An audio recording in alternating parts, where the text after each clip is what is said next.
What's up, everyone? Welcome to today's video. Welcome to the Video Game Fight School channel. Thank you very much for tuning in. So today we're going to have a little bit of a chat. We're going to take a look at a few things that I wanted to talk about personally regarding gaming. And I wanted to talk a little bit about God of War, talk a little bit about, Gotham Knights and, all these really cool games coming out and everybody having their perspectives on it. But the main thing I wanted to focus on was, instant gratification and how I believe that is a methodology that for some reason, because a lot of things in technology have come really easy to us, we sometimes can take things for granted.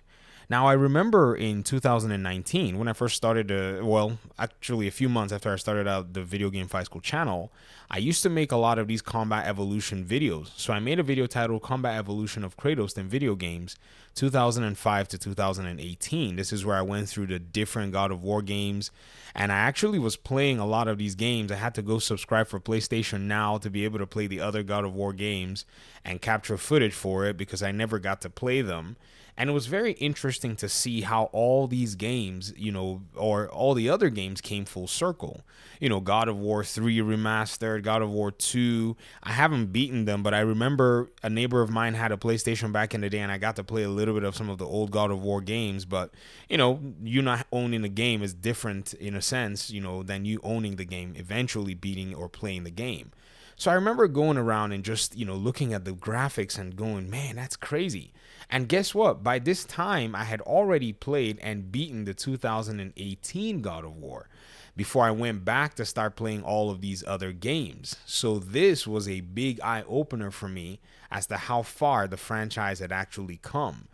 The footage is doing something weird here. I'm trying to fast forward, but it's not doing it. I think the internet's probably whack.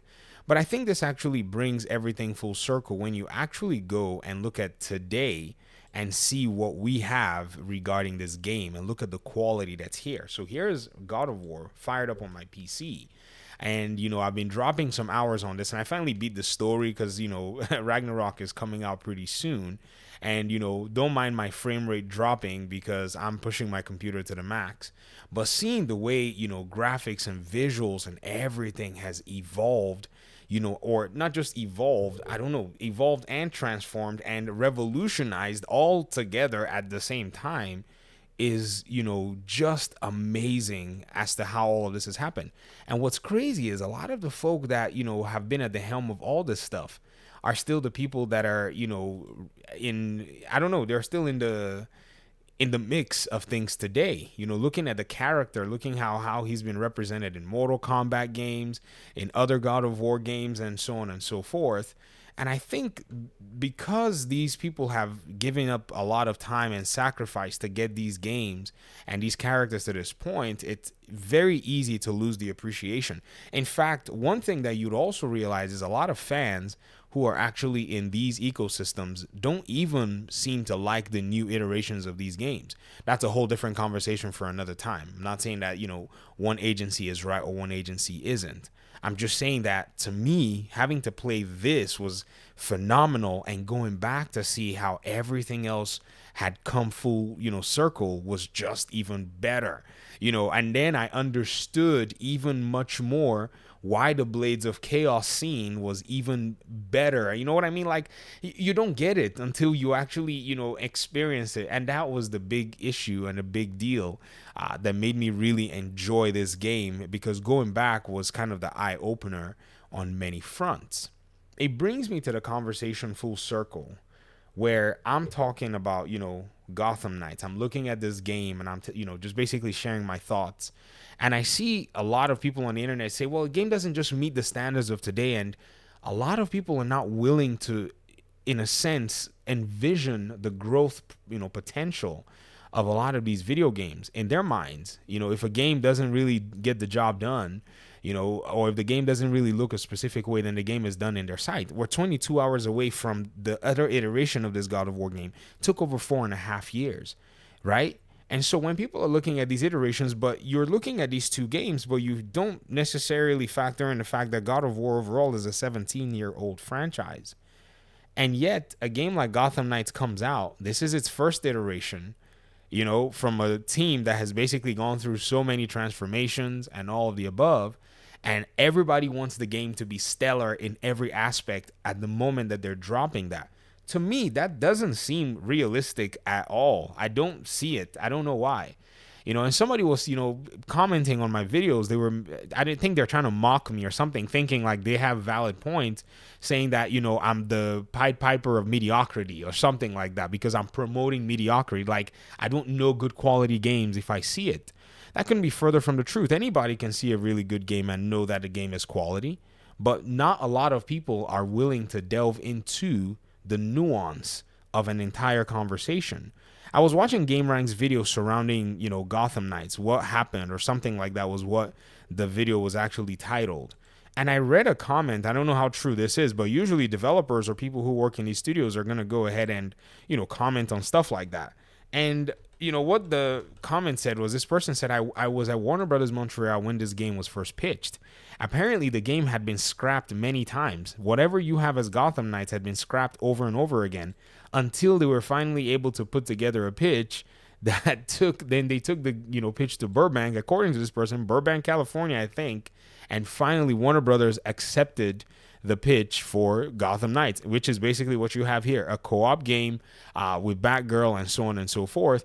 And the person that commented seemed pretty convincing as to what they were saying. In fact, here is the comment. I want to go ahead and show it to you guys so you guys don't think I'm actually saying something crazy. I was shocked when I saw it. I was like, wow, this is a really intricate and detailed comment showcasing this stuff. Here it is.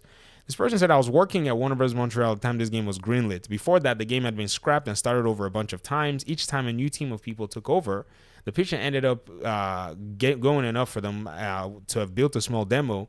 And the pitch video was an idea that combined aspects of the Shadow of Mordor games with Batman, except there was no Batman. The video they showed at a town hall meeting was interesting. Areas of the city were taken over by villains that were built using a Nemesis-like system. It was Shadow of Mordor, but in the Batman verse with the co-op. And then he talks about Batgirl's physical features, which it's a video game character. And then it says this seems to have been the course they were going down when I left Warner Bros. Games Montreal. I don't know what happened. Could they not get a Nemesis system working? Maybe they couldn't get the rights to it from Monolith. Did COVID have an effect on any of it? The pitch they originally had was a lot better than what we got. I really wonder what happened. And so all of this is a huge fiasco that until we get more details, we're not really going to know the amount of stress that this game probably went through and possibly the miracle that the game is even here after the madness we've seen within leadership in Warner Brothers themselves, especially now that we have new leadership that seems to be taking things in the direction the fans actually want. And so I look at this, video game and how I think its own production had been troubled overall. And so I'm willing to actually take my time to say, well, what's going on here? I want to diagnose the issues and the challenges, and I see them. Maybe somebody else might not be as forgiving as I am. I don't care, but I'm somebody who has been shown a lot of grace in my life. And so I'm not willing to sit here and throw developers under the bus. I mean, ideally, when you look at, say academics in school, I wasn't even the best. I was not even the best student. I was kind of a mediocre student. So I guess that person that said I'm the Pied Piper of mediocrity, you probably are right. You're probably a better person than I am. You're probably great at what you do. I'm just a normal person. I'm just one of the general population, Excellence is something that I try to strive towards. So for me, when I see other people are struggling to achieve the excellence that others have achieved, I'm willing to take a different look. And I think the culture of instant gratification has missed the point that growth is actually something that is very possible. You think about the iPhone 3. You think about how far it's come. A lot of people are really hung up on the $70 price point of Gotham Knights. Somebody tagged the comment randomly out of on Twitter. They said, "Oh, let me read it to you guys. I got to read these things to you guys because to me, I think this is very important that we see." This person said, "A AAA game," and I'm gonna go ahead and zoom it up for you guys. This person went ahead and tagged me. So you tagged me, so I mean you're gonna end up on a video most likely. AAA game with a AAA price on a new gen which can't hold a steady FPS, which last gen they canceled it on. No one minds the old days of 30 FPS, but when you charge AAA price on new gen and you can't hold 30 FPS, no excuse for that whatsoever. One of my audience members said, "Man, this game is $70. And I said, how much was Arkham Asylum when it came out? They went and checked and it was $60, according to this audience member of mine. So a $10 price increase. Now I get it. Some of you have been saying that video games have not received a price increase that's been significant for so many years. And now I'm starting to understand why you've been saying that. You're cluing me into something. And I was like, wow, that's crazy that Arkham Asylum was actually $60 at the time of release, and Gotham Knights is 70, and the whole world is going to fissure. You know, not a lot of people understand that context, and seeing that video games they've enjoyed a lot of success. That's why the price increase has not necessarily been something that a lot of companies have prioritized. But this is even on the console side. On the PC side, the price increases are not reflecting, and the quality of PC machines are getting better, even though most PC players are not necessarily the majority getting these PC components that are the best. It is still something to be considered overall in the conversation. So I'm looking forward to God of War. I mean, some people have said some things like, oh, God of War, you're not the only one who's going to play God of War. I mean, yeah, you're not the only one. Calm down. We know that there are really solid games that have something to present and offer, but it's also very important that we go back and we take a look at, where things came from. Like Elden Ring. Elden Ring really it destroyed my entire paradigm about video games overall. I was glad to have ever played a Souls game, because I don't have the patience. I don't have what it takes for the most part. And so for me, I struggled with that game until I realized, man, I have to play this game. I have to understand that gaming, has always been like this. It wasn't until our more modern time that we got to see video games have a lot of very easy difficulty. Before, video games just kind of left you to figure things out. And so in today's world, I think a lot of people don't want to figure anything out. Everybody just wants everything just handed to them. And sometimes I see a sense of entitlement that is just pretty strange. Like the person that's, has a problem with the pricing, you don't have to pay for it. It's like I'll be sitting here complaining about the new iPhone that costs $1,500 and saying, I can't believe they're charging $1,500 for these features that don't necessarily seem like they're, advanced. What do I care? If anybody else wants to pay $1,500 for it, the market is going to decide. And then when they're done paying $1,500 and the new iPhone comes out, well, guess what? The other one's going to come out, and then more people are going to want to get that one. And then I can go get an old iPhone. I still use an old iPhone till today. Works very well. Not paying for a new iPhone. It's not going to happen.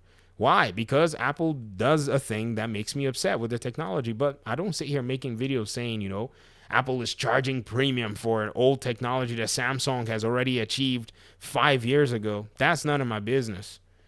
So I think it's very important that we start having these grown-up conversations in video games, because this is a big industry.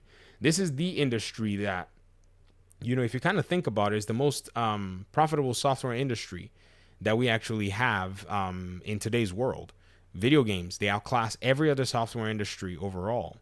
So I think it's very important that we actually pay very close attention to these things and see that Gotham Knights has created something that I think is quite interesting for a studio to make for their very first game.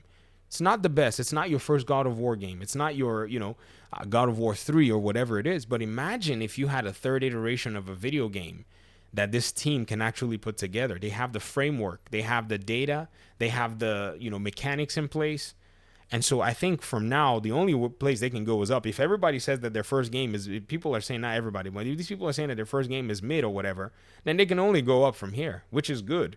Because already you're going to see that Ragnarok is going to struggle in the eyes of a lot of people. Don't get me wrong, even though the game was actually quite solid, some people are going to say, there just really didn't seem like there was much to go up from after the 2018 iteration. I'll be the judge of that for myself anyways. Anybody else can have their own opinions overall. But we'll talk about this more and more in other videos. We'll look at these other games. I'm excited to play God of War. I want to basically check the game out. It's a very interesting game. It's one of those games that has come out in very intricate and strange times of life for me and my family. So I don't know. I can't say much about it, but it's weird. It's almost deja vu playing the game or seeing the game coming out at this time. But I'd love to hear your thoughts in the comment section. Let me see how you are actually interacting with both games. I know one mid in quotes, and then one so-called really awesome game, like, we're not going to be playing it all and all that stuff. And yeah, that's it for me. Thanks so much for watching the video, and peace out.